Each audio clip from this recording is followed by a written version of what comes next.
লম্বা ঠোঁট আর মাথায় ঝুঁটিযুক্ত এই পাখিটির নাম হুদহুদ পাখি। এই পাখিটি দেখতে যেমন সুন্দর, তেমনি তার বৈশিষ্ট্যটাও দারুণ।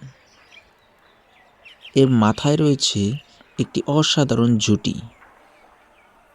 এর ঠোঁট দুটো খুবই লম্বা হওয়ার কারণে মাটিতে খুঁচিয়ে খুঁচিয়ে মাটি থেকে পোকামাকড় ধরে ধরে খেতে পারে।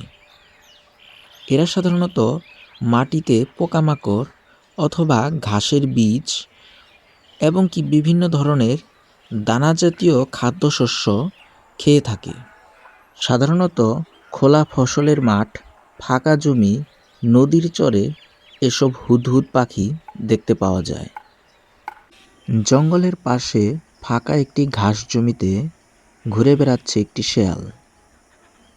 শেয়ালরা দিনের বেলা সাধারণত জঙ্গলের ভেতরেই থাকে, তবে মাঝে মধ্যে বের হয়ে আসে। শেয়ালরা সাধারণত মাংসাশী প্রাণী, তবে এরা বর্তমানে মানুষের ফেলে দেওয়া বিভিন্ন আবর্জনাও খেয়ে থাকে। কখনো কখনো এরা মানুষের খামার বাড়িতে ঢুকে হাঁস, মুরগি এবং কি ছাগল পর্যন্ত ধরে নিয়ে যায়। তবে বর্তমানে এই প্রাণীগুলো কুকুরের মতোই মানুষের ফেলে দেওয়া আবর্জনার উপর নির্ভরশীল হয়ে পড়েছে।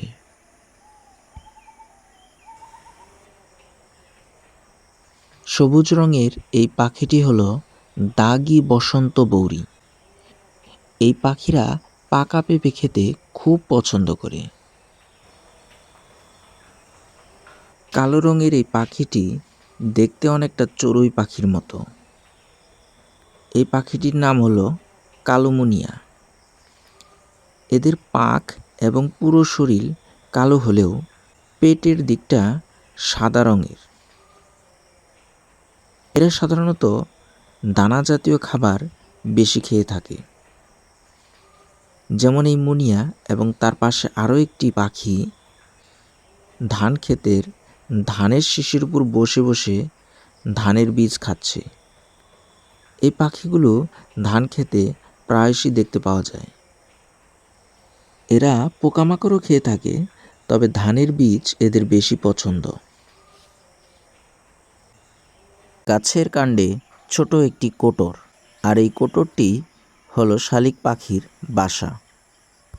বাসার ভেতর শালিক পাখির কয়েকটি ছানা রয়েছে, তাই তো শালিক পাখি তার ছানাদের জন্য পোকা ধরে নিয়ে এসেছে।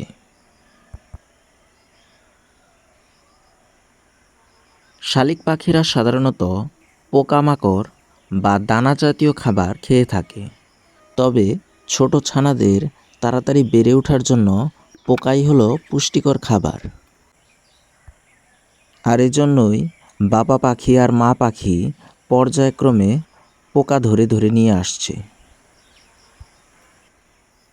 জঙ্গলের সবুজ ঘাস আর লতাপাতার মধ্যে পোকামাকড় খুঁজে বেড়াচ্ছে গুইসাপ।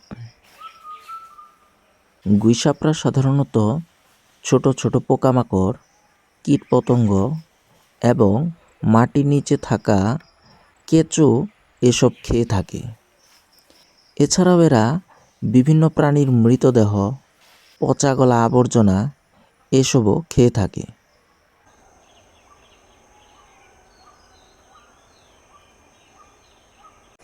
জলাভূমিতে চড়ে বেড়ানো এই পাখিটির নাম হলো ডাহুক। এরা সাধারণত সারাদিন জলাভূমিতেই থাকে। জলাভূমির ছোট ছোট পোকামাকড় এদের প্রধান খাদ্য।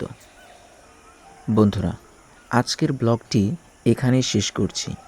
আপনারা যদি বন্য পরিবেশের পশু পাখিদের নিয়ে এমন ধরনের প্রামাণ্যচিত্র দেখতে চান, তাহলে আমাদের চ্যানেলটি সাবস্ক্রাইব করে রাখুন। ধন্যবাদ।